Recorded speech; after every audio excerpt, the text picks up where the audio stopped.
brought to you by Chandigarh University Uttar Pradesh campus. Scholarship से सपने की नई राह देने वाली चंडीगढ़ यूनिवर्सिटी अब उत्तर प्रदेश कैंपस में भी बिखेरेगी उम्मीदों की रोशनी, क्योंकि हमने भारत से सीखा है।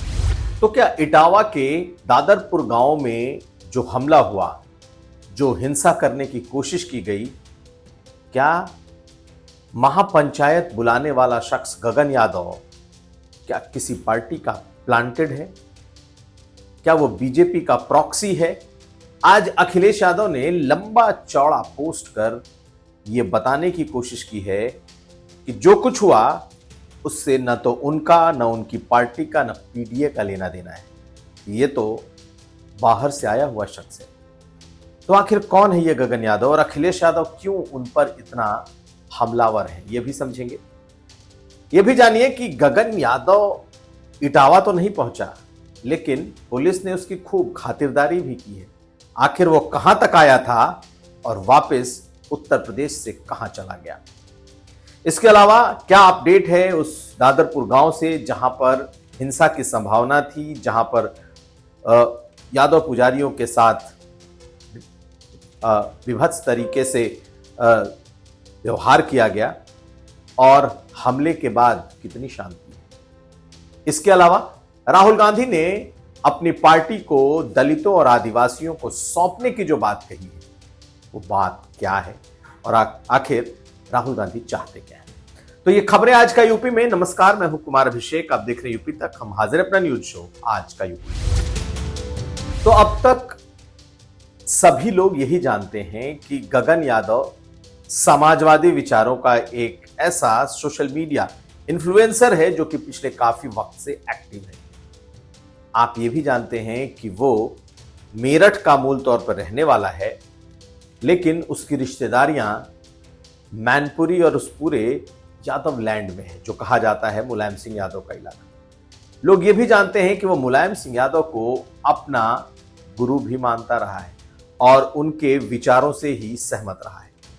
एक दिन पहले उसने जो ट्वीट किया है, गगन ने यह भी लिखा है कि वो न तो सपा का है, न भाजपा का है, ना ही कांग्रेस पार्टी का है, लेकिन वो समाजवादी विचारों का जरूर है। खैर, ये तो उसका अपना एडमिशन है कि वो कौन है, क्या है। लेकिन आज अखिलेश यादव ने कल उस इटावा के उस दादरपुर गांव में हुई हिंसा के बाद, उस हमले के बाद इनफैक्ट एक लंबा चौड़ा एक्स पर पोस्ट लिखा है और अखिलेश यादव ने इस पोस्ट के माध्यम से ये बताने और दिखाने की कोशिश की है कि हमला करने वाला, हालांकि उन्होंने गगन यादव का नाम नहीं लिया है, वो बीजेपी का है।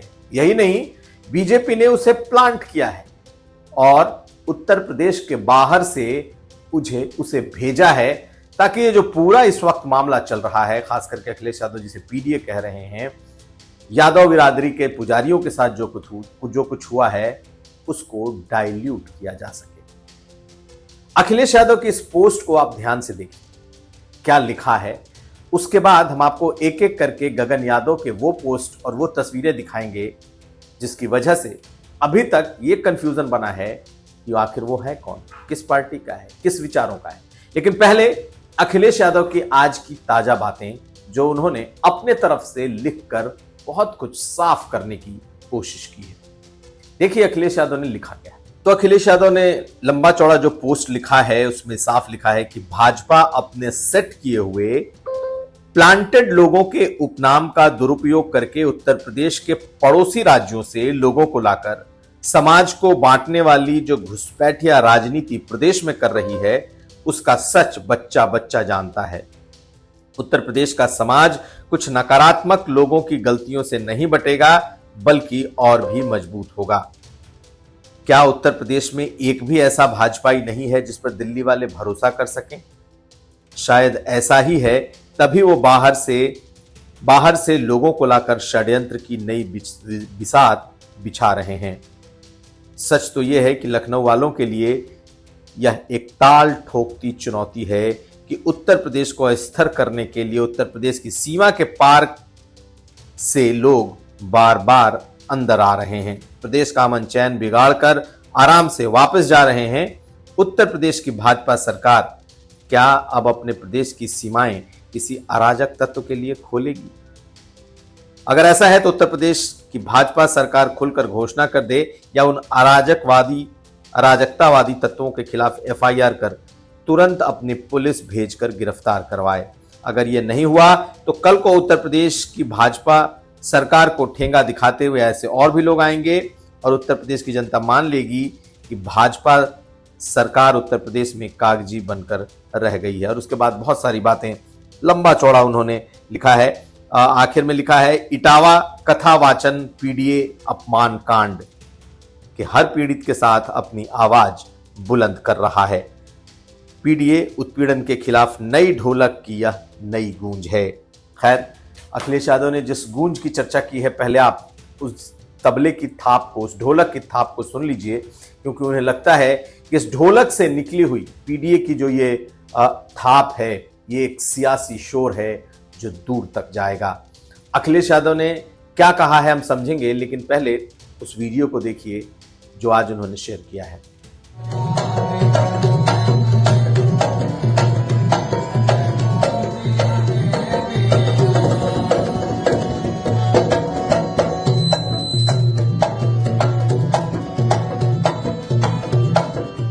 तो ये बिल्कुल साफ है कि गगन यादव का नाम बेशक अखिलेश यादव ने नहीं लिखा है, लेकिन उन्होंने उसे अराजक, प्लांटेड और उत्तर प्रदेश के बाहर का शख्स बताया। अखिलेश यादव ने आरोप लगाया है कि बीजेपी के पास कोई ऐसा चेहरा नहीं है जो उस गांव में जा सके, चेहरा दिखा सके, इसलिए ये एक षड्यंत्र किया जा रहा है ताकि उनका जो पीडीए है, कम से कम इस घटना के बाद से जो एक ओबीसी की एकजुटता है उसे तोड़ा जा सके और इसे ब्राह्मण बनाम यादव यानी कि दो जातियों के एक संघर्ष तक इसे सीमित किया जा सके। तो अखिलेश यादव ने बिल्कुल सियासी तौर पर इसे यहां पर लाकर खड़ा कर दिया है। लेकिन अब बात इसके आगे की भी है कि आखिर गगन यादव अचानक से कैसे इस पूरे मामले में सामने आ जाता है। उसकी अगर पोस्ट को देखेंगे जो 25 जून को उसने लिखा है, उसमें तो भड़काऊ बातें भी लिखी हुई, लेकिन वो आता है, आगरा में एक होटल में रुकता है, विश्राम करता है, पुलिस को अपना ज्ञापन देता है, पुलिस वहीं जाकर उसका ज्ञापन लेती है और फिर वापस दिल्ली भी चला जाता है। आप देखिए उस ट्वीट को जो उसने 25 तारीख को किया था, लिखा क्या था। तो गगन यादव ने जो पहला ट्वीट लिखा था इस घटना के बाद, उसने लिखा कि राम जन्मभूमि अयोध्या नगरी से सरयू नदी का जल प्रातः इटावा पहुंच जाएगा। उस जल से कथावाचक एवं उसके सहयोगियों को स्नान कराया जाएगा। उसके बाद महापंचायत होगी और अंत में श्री कृष्ण का नाम लेकर बकेश्वर थाने का घेराव होगा।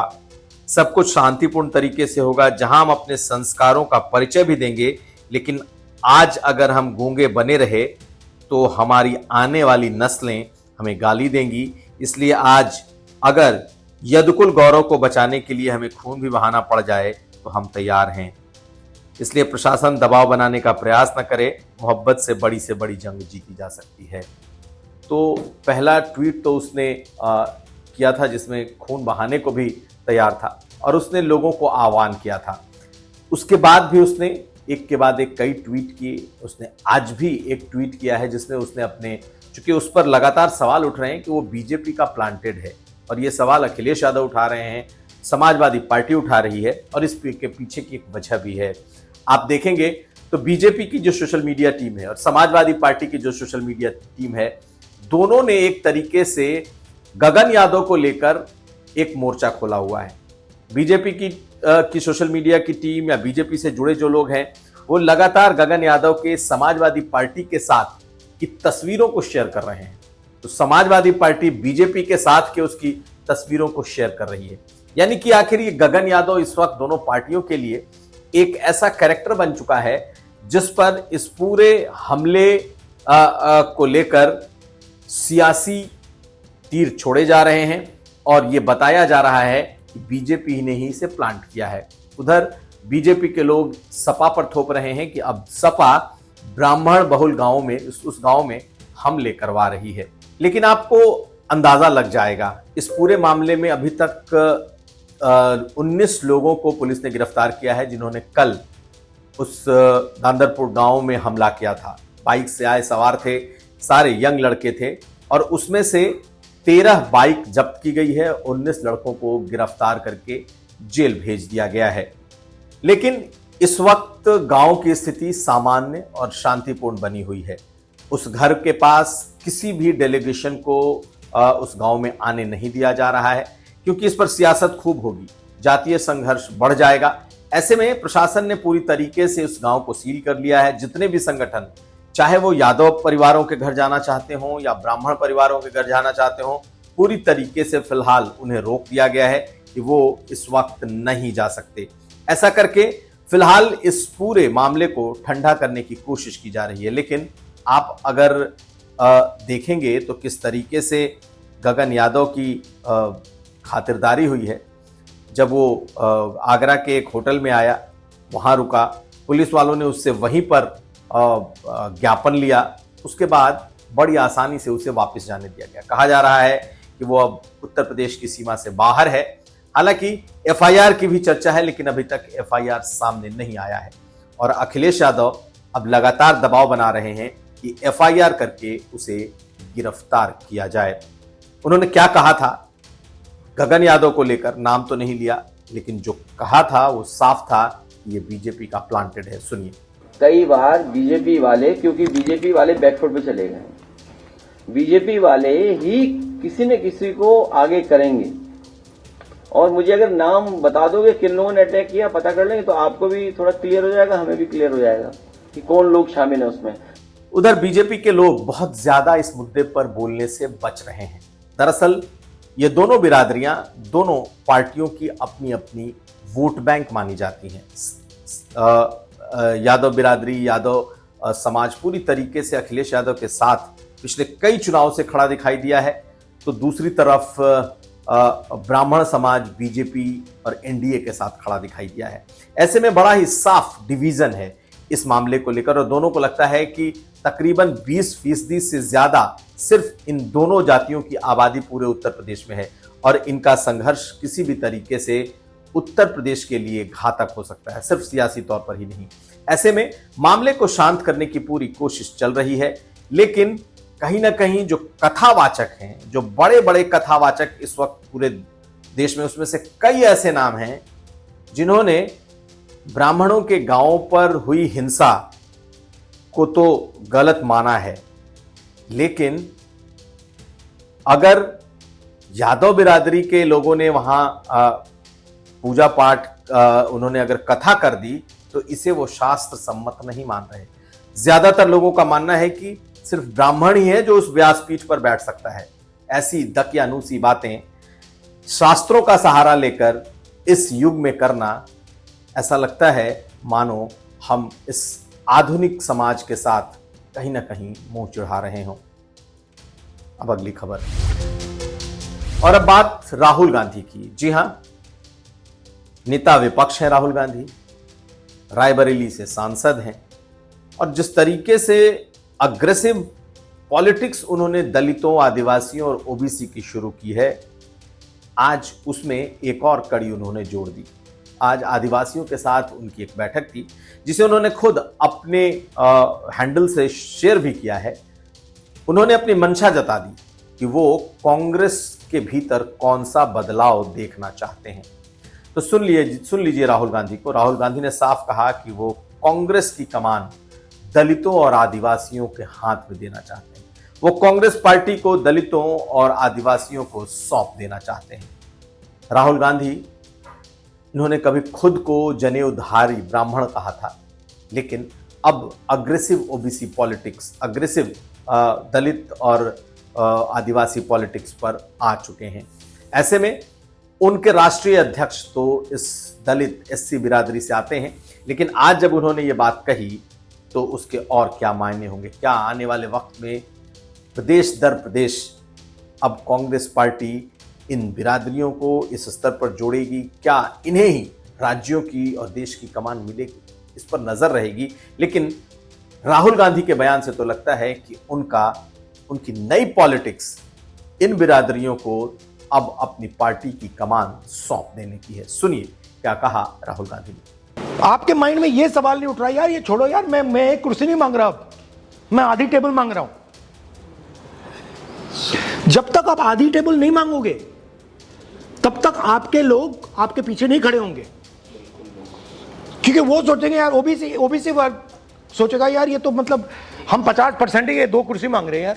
मेरा लक्ष्य है कि कांग्रेस पार्टी की जो लगाम है वो मैं ओबीसी, दलित, आदिवासी इन कम्युनिटीज के हाथ में डाल दूं, क्योंकि यही आपका हथियार है। तो ये था आज का यूपी। हम कल फिर हाजिर होंगे। आप हमें दीजिए इजाजत। देखते रहिए यूपी तक। आपको हमारा कार्यक्रम कैसा लगा आप कमेंट में जरूर लिखें। आपके कमेंट हमारे लिए बेहद मायने रखते हैं। वीडियो लाइक करें, वीडियो अगर पसंद आए तो लाइक करें, शेयर करें और यूपी तक को सब्सक्राइब करें। धन्यवाद।